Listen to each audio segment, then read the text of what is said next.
Hey, so this is Salon Talk, okay? And I'm gonna tell y'all a story of what happened to me when I was a booth renter. I was a booth renter in a salon, and I want to tell you what happened to me because a lot of people think that in the salon industry it is all glitz and glam and oh fabulousness and oh I'm gonna be in a salon and it's just gonna work for me. Well, I'm gonna tell you a story that did not work for me early on in my career that literally made me the woman who I am today. Come on out here, sit down. So here's the thing. I was a booth renter straight out of beauty school. And what happened was I wanted to go in a salon straight after I got my license, my hair license. I wanted to go in a salon where I could be great, where I could stir up my gift. Hold on a minute. My dog is acting up. Sorry about that. Yes. So I wanted to, straight out of beauty school, go in a salon where I could learn, for one thing, from women who had been in the industry far more longer than I have, and women who were talented where I needed to be talented. And that was in the haircutting department.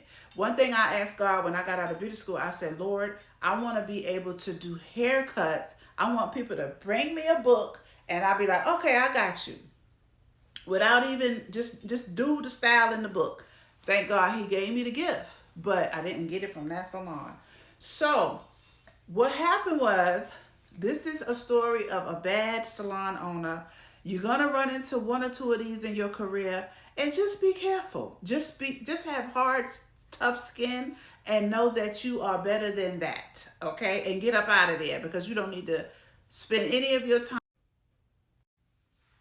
You don't need to spend any of your time around someone who is not enjoying you like you should be, like you're trying to enjoy them. So the salon owner came in one day. Instead of her being nice and kind to me, she always had an attitude, a real bad attitude. I just think she didn't like me, and she saw the woman that I would be today. And that's another thing. People see your gifts and they see your future before you, and they'll try to block you and knock you down. So she told me, she just came up to me and said, "You a house Niger." And I was like, I computed that back. I said, whoa, what did I do to you?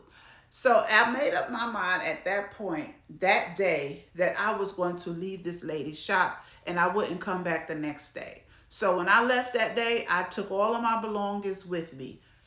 Fast forward to that day. I got out of beauty school. It was the best salon in my town, Sumter, South Carolina at the time, called Upper Level Hair Studio was the name of the business. And they were known for haircuts. I'm talking the women who left out this salon was fabulous. They knew how to do some hair in that salon. I said, I'm going to the baddest, baby. When I get out of beauty school, this is where I'm going to be working at. She had a booth available for me. Matter of fact, she had two booths vacant in there. And I occupied a booth. Her booth rent was $100 a week. That was $400 a month that I did not have, did not know how I was going to pay it, but I knew I was going in there and I had to be a boss. So if you're a booth renter, understand that you're stepping out on faith, and you better go on and get you some clients because you got to pay your booth rent at the end. Every week I had to pay this lady $100 to work in her salon. That's the life of a booth renter. You're pretty much a business owner. It's just like when you work in a suite, the salon suites now. You pay at the end of the week, but you have your own privacy, just like this room I'm in my home. This is my home salon. It's a setup like a suite. So you pay your monthly whatever, but this salon was the old time salon with everybody out on the floor. And I explained that for booth renters because some people coming out of beauty school just need to know what a booth renter is. You're self-employed. You're paying your own taxes. You're paying your own your cosmetologist license. You're paying your business license. You're paying your booth renter's license, and you're paying your taxes. That is 4 bills right there. You a business owner, okay?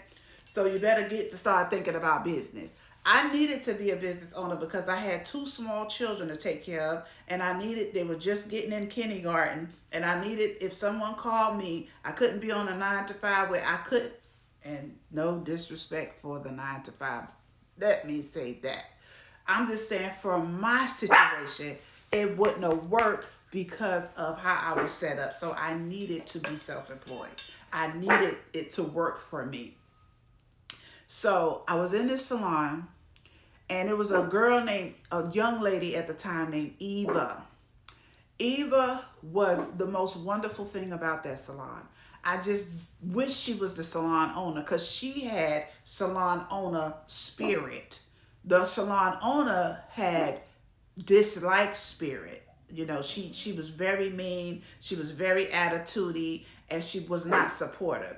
And so she is the reason, and she know who she is. I hope she sees this video, because a girl is getting known out here in these streets, okay? And I hope she see this video and come across her some kind of way, so y'all share this out so it could be shared and get in the right hands. She knew what she was doing.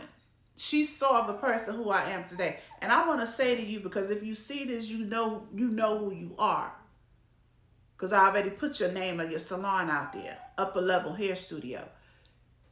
You treated me bad for no reason. All I wanted to do was go in your salon and be great. I had 2 small kids to take care of.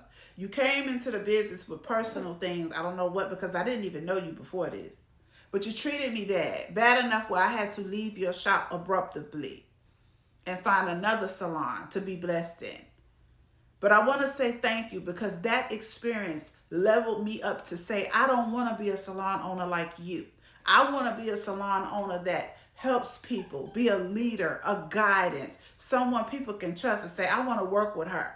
I want to network with her. And that's the woman who I became. And I'm still grinding, and I'm still working today, creating great lanes for people. Just open another lane, the hair referral system program.